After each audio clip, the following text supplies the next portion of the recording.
Alright, so we've all been in this situation. Whether your team dies, you're fighting multiple solos or teams, or you're just out here doing solo squads for your Fortnite montage. If you're looking to improve, you have to know how to fight multiple players. You'll be in countless 1vx situations, and it also forces you to play to the best of your individual abilities. So it's a good way to practice your building, editing, and overall awareness. But before I start, I just want to give a huge thank you and show my appreciation to you guys that support me and my trash jokes. I'm gonna make a little video showing the promised chicken wings and just celebrating the milestone soon, but for now, thank you guys so much for 1,000 subscribers. To hit that in 5 months of somewhat consistent weekly uploads, it's insane because I wasn't expecting to hit it anytime soon, but you guys proved me wrong, and I'm very grateful for that, so thank you. Anyways, with that out of the way, here are some tips to fight multiple opponents. The first tip is to understand your power as an individual and concealing it. There's 2 parts to this tip, and it's really simple. When you and your team see one single guy, what's usually the first call out? Ayo, he kinda cute. Ayo, it's just one guy. At face value, being outnumbered is a disadvantage, right? But you can easily make it an advantage for yourself.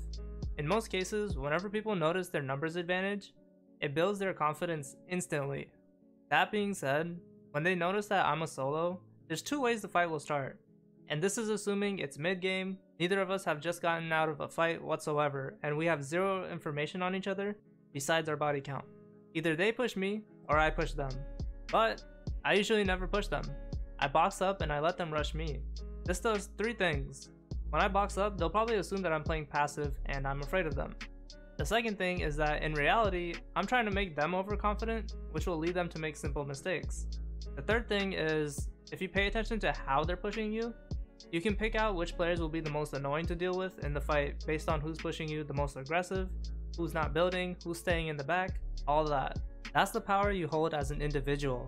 And by boxing up, you're concealing it and not showing them what you're capable of. As a solo, if you're pushing a 4-man team without a care in the world, it shows them your confidence and it gives them a general expectation for your level of play. You're giving them information while you have no idea what the other team is capable of.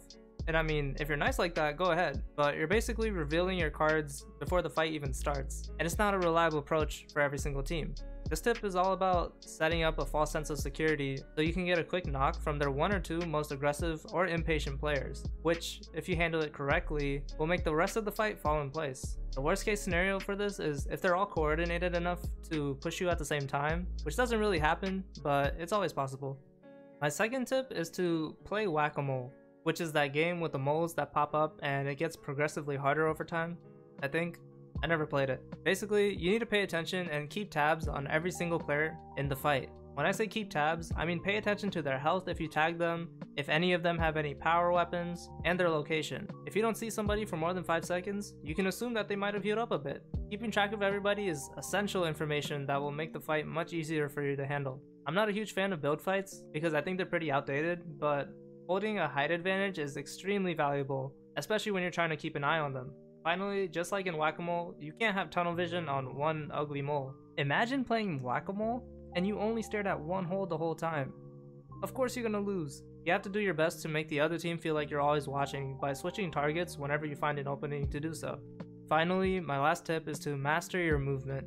There's a lot that goes into this, and the smoother your movement, the easier time you'll have dealing with multiple opponents. This means knowing how to consistently tunnel, establishing piece control, high ground retakes, side jumps, and smoothly editing, all while under pressure. You don't have to know all of these, but the more the merrier. Your movement can be the easiest way to break up the other team and make the fight easier to manage.